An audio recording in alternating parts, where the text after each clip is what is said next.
మన VVIT university absolute discipline, absolute education. మీ వాళ్ళు మీ పార్టీ అంటున్నారు కదా, వాళ్ళు కూడా రామచంద్రారెడ్డి గారు కావచ్చు, దివాకర్ కావచ్చు, పార్టీలో వాళ్ళు కూడా సభ్యులే కదా మీలాగే. వాళ్ళు వాళ్ళ ఎమ్మెల్యేలు కూడా కాదు వాళ్ళు. అవును, నన్ను వేరు చేసి పక్కన పెట్టినప్పుడు నేను వాళ్ళని ఎట్లయితే నేను వాళ్ళని అంటే నన్ను కూడా నాకు కూడా ఒక బంగారు పొలం వేసి పెట్టేవాళ్ళే కదా. నన్ను తీసి పక్కన పడేసినప్పుడు నేను ఎట్లయితే చెప్పండి, నన్ను తీసి పక్కన పడేసినారు కదా. ఆ బాధ ఏంటో నేను అనుభవించిన, నా ఫ్యామిలీ అనుభవించినాం అన్న. ఆ బాధ అంత బాధ అనుభవించినాం. అయినా ఎందుకు నేను ఒక పోలీస్ ఆఫీసర్గా మేము నక్సలైట్ డ్యూటీస్లలో 6 నెలలు మేము నక్సలైట్ల మాదిరి మేము కూడా వేషాలు వేసుకొని పోయినాము. ఐఏఎస్ ఆఫీసర్స్ కిడ్నాప్ అయినప్పుడు ఆ రోజు కమాండో కోర్స్ అప్పుడే చేసి వచ్చినాం మేము. మణిసార్లో, ఉడ్గావ్ దగ్గర, హర్యానాలో, అంత ఇసుకేడార్లలో 6 నెలలు హెలికాప్టర్ నుంచి చేసినాం. అంత దానిలలో గుర్తేడు, రంపచోడవరం, అడ్డతీగల మిట్ట మధ్యాహ్నం 12 గంటలకు టార్చ్ లైట్స్ వేసుకొని తిరిగినాం. అంత బాధ మీ మనస్సు ఎందుకు అంత కలిసి వేసింది? ఏం జరిగింది? నాకు వర్క్ కాలేదన్నా, నాకు పనులు ఏం కాలేదు. ఒక పేరుకి ఎమ్మెల్యే, మొత్తం అంతా షాడో ఎమ్మెల్యే నడిపించారు. పవర్స్ ఇచ్చింది పైనుంచి. వీళ్ళని కలెక్టర్ను వీళ్ళని అడిగితే ఏం చేస్తారు? వాళ్ళు పైనుంచి వచ్చిన ఆర్డర్స్ ధనంజయ రెడ్డి గారు చెప్పినారంటారు. బైరెడ్డి సిద్ధార్థ రెడ్డి గారి మీద పార్టీకి అంత అభిమానమే ఉంటే అతనికి ఏదో ఒక స్థానం కల్పించవచ్చు కదా. కల్పించారు కదన్నా, ఆల్రెడీ ఒక క్యాబ్ ఇది ఇచ్చారు, క్యాబ్ చైర్మన్ ఇచ్చారు, ప్లస్ త్రూఅవుట్ ఇది ఇచ్చారు, యూత్ డైరెక్టర్ అధ్యక్షుడికి ఇచ్చారు. ఫండింగ్ లేని పోస్టులే కదా ఆయనకు కూడా ఇచ్చింది. శాప్ ఇచ్చినా జీరో ఫండింగ్, యువజన విభాగం ఇచ్చినా ఏం దానికి ఏం తిరిగే అవకాశం. అపాయింట్మెంట్లు కూడా దొరికేది కదన్నా. 5 సంవత్సరాలు ఒకసారి నాకు అపాయింట్మెంట్. ఎవరు? జగన్మోహన్ రెడ్డి గారిది. మీరు చాలా ఇష్టలు కదా, రాజశేఖర రెడ్డి గారికి ఇష్టమైన వారే, జగన్ గారికి ఇష్టమైన వారే. కనిపిస్తే చాలు ఆడతారన్నా, నువ్వే 10 సార్లు ఎమ్మెల్యే అనేవారు కదా. అలాంటి మీకే అపాయింట్మెంట్ దొరకలేదా? నాకు పక్కన 2 అక్షరాలు లేవన్నా. ఏంటి అవి 2? రెడ్డి అనే 2 అక్షరాలు లేవు నాకు. మీ ఆవిడ మా ఆవిడ కొంటే మా ఆవిడ ఎమ్మెల్యే కాదు కదన్నా. నేను ఈ రోజు వరకు ఆయన ఎప్పుడు బ్లేమ్ చేయలేదన్న. జగన్ రెడ్డి గారిని ఎప్పుడు ఆయన పర్సనల్గా నేను ఎన్నిసార్లు కర్నూలుకి వచ్చినా మీరు ఎవరు మా ఎమ్మెల్యేలను ఎవరైనా నేనే చెప్తారు. అన్ని దిగినప్పుడల్లా అన్న ఇంటర్వ్యూ అన్న కేఎన్ఆర్ రాసుకుంటాడు, కేఎన్ఆర్కు అడగండి చెప్తాడు, కేఎన్ఆర్ రాసుకుంటాడు. KNR okay sir, KNR okay sir తప్పకుండా. తర్వాత మొన్న ఈయన ధర్మారెడ్డి తిరుపతి టీటీడీ ఈయో ఆయన కొడుకు చనిపోయినప్పుడు వచ్చినాడు. ఆ రోజు అడిగిన అన్న అంటే కేఎన్ఆర్ అన్న 2.5 సంవత్సరం అయిపోయిందన్న నేను అడగబట్టి. నేను అడిగినప్పుడల్లా కేఎన్ఆర్ అంటున్నారు. కేఎన్ఆర్ ఓకే సార్ రాసుకున్నా అంటున్నాడు. అంటే పొట్టంలో ఒక పంచి ఇచ్చి ఇస్తారులే కేఎన్ఆర్. ధర్మారెడ్డి గారు కూడా నా మీద పెత్తనం చేస్తే నేనేం చేయమంటారు అన్న? ధర్మారెడ్డి గారు ఇదే ఎందుకు మీరు రాంభూపాల్ రెడ్డి గారిని అడగండి. ఒక మీటింగ్లో మేము ఉన్నాము, ఏదో ఒక మీటింగ్ జరుగుతుంది, దాంట్లో మినిస్టర్స్ 2 వచ్చారు నంద్యాలలో. ఏదైనా మా ఇన్ఛార్జ్ మినిస్టర్ అంజాద్ బాషా గారు, తర్వాత బుగ్గన గారు, తర్వాత ఎమ్మెల్యేలు ఎంపీలు అందరం ఉన్నాము.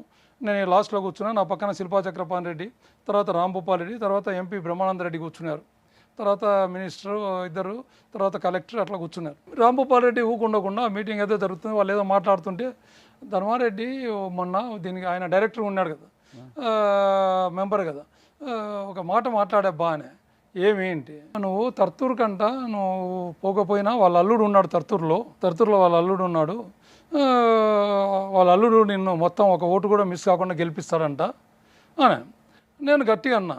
వాళ్ళ అల్లునికి అంత సీన్ ఉంటే మన సర్పంచ్గా ఏమన్నప్పుడు నువ్వు రావాలా సార్, నువ్వు రాకపోతే నేను గెలవను అంటే నేను పోయినన్నా 2-3 సార్లు నా ఇంటికాడికి వచ్చి కూర్చుంటే నేను పోయేసి వాళ్ళందరూ లీడర్లందరినీ పిలిపించి మాట్లాడి ఎట్లన్నా తప్పకుండా గెలిపించాలా, ఇది మనకు ప్రిస్టేజ్కి వస్తుందని చెప్పిన. ఇంకా ఆయన నన్ను గెలిపించేది ఏముందన్నా? 3/4 ఊరు ఎస్సీలు ఉన్నారాడా, తర్తూరులో ఉండేది 3/4 ఊరు ఎస్సీలు ఉన్నారాడా. ఇంకా ఆయన నన్ను గెలిపించాలన్నా అందరు పెత్తనాలు చేస్తే ఎట్లన్నా.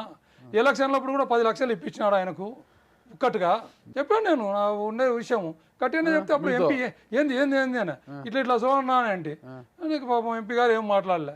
ఇక శిల్ప గారు ఉన్నారు, ఎంపీ గారు పేర్లతో సహా చెప్తున్నా కదన్నా.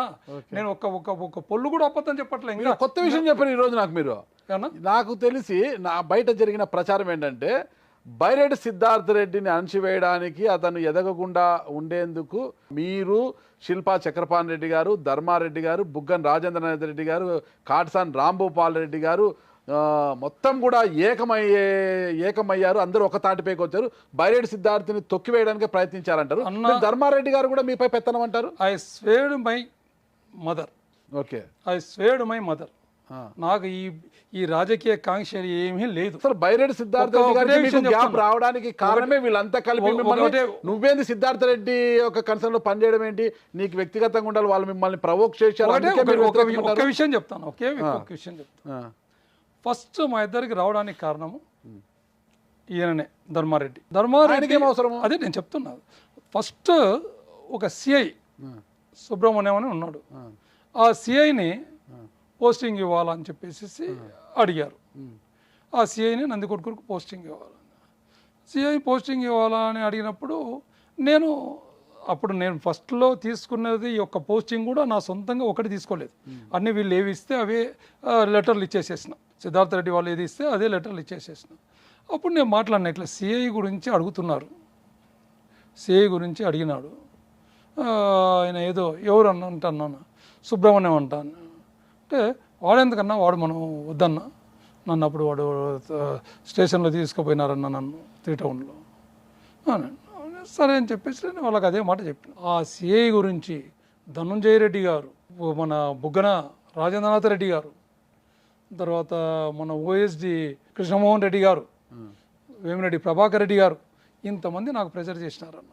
అంత ప్రత్యేకమైన సిఐ ఐ డోంట్ నో, ఇంతమంది ప్రెజర్ చేసినారు. బుగ్గన గారు లేదు అది మనకు ఇంపార్టెంట్ అది. సరే అని చెప్పేసి నేను మళ్ళా అబ్బాయితో మాట్లాడు. తర్వాత ఆ కుర్రోడు ఒకసారి నా దగ్గరికి వచ్చాడు, సిఐ, నువ్వు ఏమయ్యా నువ్వు ఆయనకు సరిపోవు, మళ్ళీ ఎందుకు అడిగి రావాలనుకుంటున్నావు, మాకెందుకు డిస్టర్బెన్స్ చేస్తున్నావు నువ్వు అని ఇట్లా మాట్లాడినాను.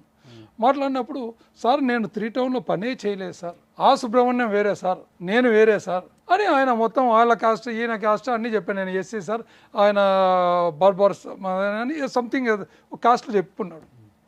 సరే నేను మాట్లాడతాబ్బా, ఆయనకైతే మీరు రావడం ఇష్టం లేదు అని చెప్పాను. తర్వాత నేను మళ్ళీ ఫోన్ చేసి చెప్పిన, ఇట్లా అతను వచ్చిండే, నేను మాట్లాడినప్పుడు అతను అక్కడ పనే చేయలేదంట, ఇతను వేరే అంట, ఇతను ఎస్సీ క్యాండిడేట్, అది ఇది అని చెప్పినాను. చెప్తే లేదు సార్, ఆ పేరుడు మనకు పెద్దోడు వద్దన్నా అని చెప్పాను, ఆ పేరు గల వాడవద్దు. ఇంకా దాని తర్వాత వీళ్ళు నన్ను ఒకటే ఫోర్స్ చేసినారు. బుగ్గన రాజేంద్రనాథ్ రెడ్డి గారు అయితేనే, వేమిరెడ్డి ప్రభాకర్ రెడ్డి గారు అయితే, వీళ్ళంతా ఫోర్స్ చేసినారు. అతను కూడా 2-3 సార్లు నాకు వాట్సాప్ కాల్ మాట్లాడాడు, ధర్మారెడ్డి గారు కూడా. ఏంటంటే అతనికి ముందు తత్తూరులో పనిచేసానంట, అంటే ఆయనది పాల్మంచాలి కదా ఆ ఏరియా, ఆయనకు వస్తుంది అనమాట, జూపాడు బంగ్లాలో పనిచేసినాడు. సో అందుకని చెప్పేసి అతను కావాలని చెప్పేసి వాళ్ళు కొద్దిగా పట్టుకున్నారు. దాంట్లో నేను అడిగితే అప్పుడు నేను కాన్పట్లో సీఎం గారు చెప్పాలన్నా, నీకు ఇంకా మేము ఇంతమంది చెప్తే సరిపోలేదు, అది ఏదైనా కొంత సీరియస్ కావడం జరిగింది బుగ్గన్. సరే అని చెప్పి నేను లెటర్ ఇవ్వడం జరిగింది. నేను అడిగి చెప్పా, ఏమన్నా ఏదన్నా కానీ ఏదైనా మన మాట వినలేదు, నీకు ఏదైనా చేయలేదు, పోయి ధర్నా చేద్దాం, నేను కూడా వచ్చి కూర్చుంటా అని చెప్పినా కూడా ఆయన ఇంకా ఆ నుంచి స్టార్ట్ అయిందన్న, ఇంక అంతే, వేరేది ఏం లేదు. నేను ఏ రోజు మేము పెత్తనం ఈ రోజు వరకు ఒక ఆఫీసర్కు, ఒక పోలీస్ ఎస్ఐ కానీ, ఒక ఎంఆర్ఓకి కానీ, ఎండిఓ కానీ వాళ్ళు చెప్పిన పనులు చేయొద్దని చెప్పినానే అడగండి. ఎవరన్నా కానీ యూ డూ జస్టిస్, న్యాయం చేసుకుంటే వెళ్ళిపోతుండండి మీరు. మీరు ఎవరు చేస్తున్నారు, ఎవరు చెప్పినారు, ఏం కథ నేను అడగను. సుమన్ టీవీలో మీ పర్సనల్ అండ్ బిజినెస్ ప్రమోషన్స్ కోసం కింది నెంబర్కి కాంటాక్ట్ చేయండి.